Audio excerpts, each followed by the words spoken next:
রাজনীতি ধর্মের সংস্পর্শে আসবে।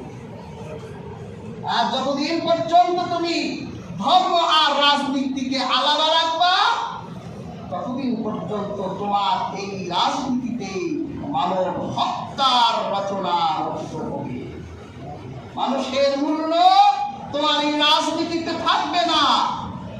মানুষকে পাখির মতো গুলি করে হত্যা করবে, কিন্তু তোমার হৃদয় থাকবে না। আজ তুমি যখন এই রাজনীতিকে ধর্মের কাছে নিয়ে সফর্দ করবে যে আমার রাজনীতিকে পবিত্র করে দেয়, তখন তুমি দেখবা মদিনার মতো একটি দেশ গঠন হয়ে গেছে।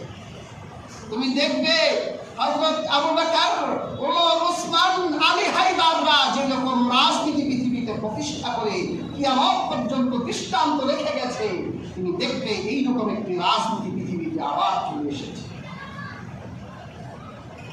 হাজিরিন, আজকে ব্যবসায় রাসূলুল্লাহকে আদর্শ মানি না, এই জন্য প্রত্যেক ব্যবসায় সুদ ঢুকে গেছে। এমন অর্থনীতি পৃথিবীতে প্রতিষ্ঠিত হয়েছে, পুঁজিবাদের সংস্পর্শে গিয়ে অর্থনীতি সুযুক্ত হয়ে গেছে।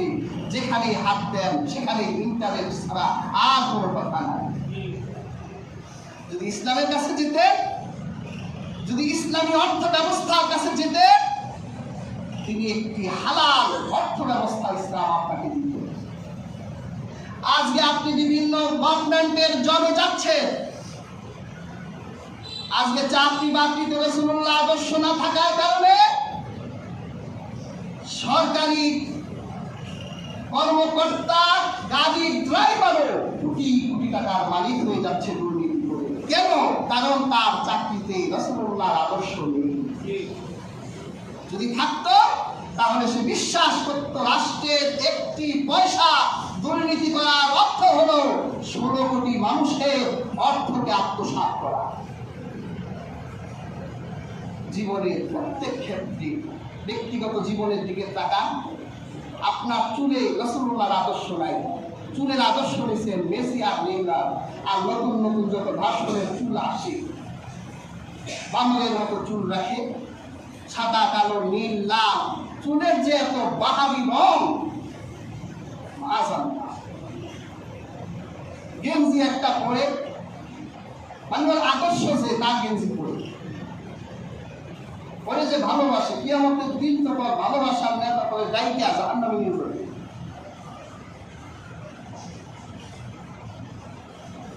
ব্যক্তিগত জীবনেও আমরা রাসূলুল্লাহর আদর্শ ছেড়ে দিয়ে তাদেরকে যে আদর্শ বানিয়েছি, তাদের চরিত্রের চর্চা করে আমরা আমাদের ঈমান, আমাল এবং মনুষ্যত্বকে নষ্ট করে দিচ্ছি।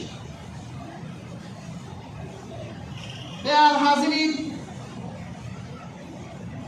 আবার নেতা নির্ধারণের ক্ষেত্রেও কিন্তু আমরা এমন আদর্শ গ্রহণ করছি যে নেতা রাতে এক চরিত্র, দিনে আরেক চরিত্র। রাতের বেলা কার নাগিনী, আবার দিনের বেলা ওঝা। মদ্যখানা সবচেয়ে বড় মদ্য, আবার দিনের বেলা টুপি একটা লাগাইয়া একেবারে সুফি সাধক করিয়ে কামে করে যা।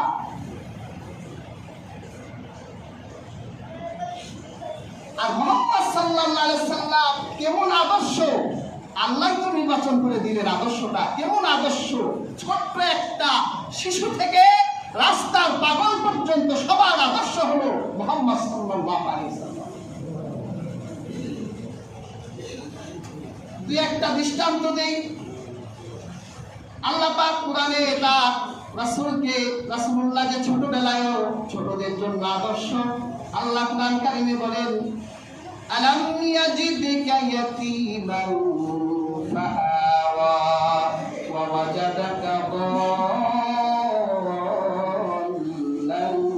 ফাহাদা। হে রাসূল, আমি কি আপনাকে এতিম রূপে পাই নাই?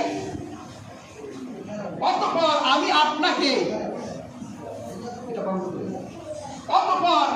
আপনাকে পথের দিশা দিয়েছি।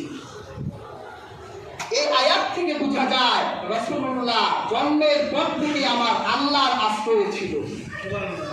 তো পৃথিবীতে অনেকে বলে যে মুহাম্মদ সাল্লাল্লাহু আলাইহি সাল্লামের নবুয়তের আগের জীবন এটা ধর্তব্য নয়, তিনি নবুয়তের পরে এই জীবনটাই ধর্তব্য।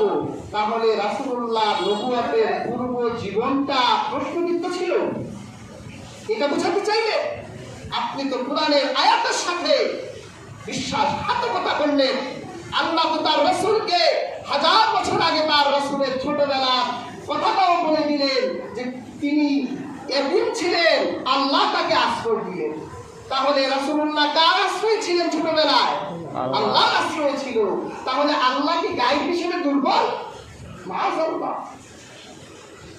তিনি ছোটবেলায় আল্লাহর আশ্রয় ছিলেন বলেই সেই নাবালক শিশুরত অবস্থায় মুহাম্মদ সাল্লাল্লাহু আলাইহি ওয়াসাল্লামের শরীর থেকে কাপড় খুলে ফেলার কারণে রাসূলুল্লাহ লজ্জায় অজ্ঞান হয়ে গিয়েছিলেন। সুবহানাল্লাহ।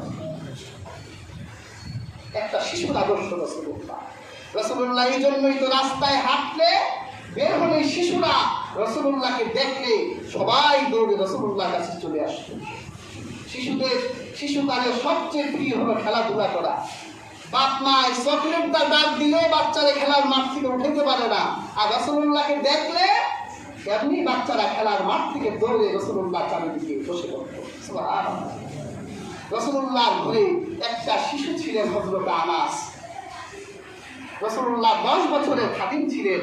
রাসূলুল্লাহ কোনো এক কাজে হযরত আনাসকে বাজারে পাঠালেন, যাও সওদা করে আসো।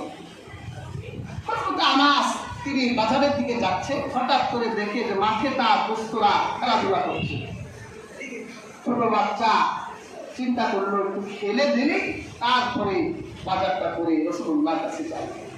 খেলার মাঠে হযরত আনাস ঘন্টার পর ঘন্টা খেলছে, এইদিকে রাসূলুল্লাহ আনাসের অপেক্ষায়। আল্লাহর হাবিব চিন্তা করলেন আনাসের কি হলো, এত দীর্ঘ সময় তো লাগার কথা নয়। আল্লাহর হাবিব হযরত আনাসকে খোঁজার জন্য বের হলেন।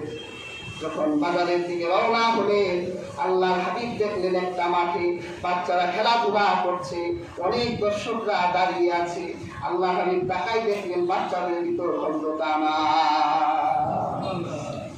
আপনি থাকলে করতেনটা কি? কথাতে একটা দিতেন, বেটা তোর অপেক্ষায় বসে আছি, খেলাধুলা করছি, আর আস্তর 12টা বাজাই দিলেন। আর রাসূলুল্লাহ দর্শকদের কাতারে গিয়ে দাঁড়িয়ে হযরত আনাসের খেলা দেখছে।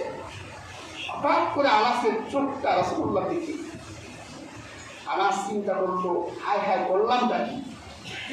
আমার বাজারে যাওয়ার কথা, ঘন্টার পর ঘন্টা খেলছি, রাসূলুল্লাহ তো তাকিয়ে আছে। হযরত আনাস একটু ভয়ে ভয়ে এখন মাঠের মধ্য থেকে খুব বিনয়ের সাথে বের হয়ে যাচ্ছে। রাসূলুল্লাহ হাতে ইশারা দিয়ে হযরত আনাসকে বলল, খেলো, খেলতে থাকো আনাস, তোমার আশা রাখবে না। সুবহানাল্লাহ। দেখছেন শিশুর সাথে রাসূলুল্লাহ চরিত্র কেমন? একটা শিশুর আদর্শ রাহমাতুল লিল আলামিন। যৌবনের হাওয়া রাসূল যৌবন প্রাপ্ত হলে যৌবনের বদ হাওয়া রাসূলুল্লাহকে নোয়াতে পারে নাই। আমরা তো একটু যৌবনগ্রস্ত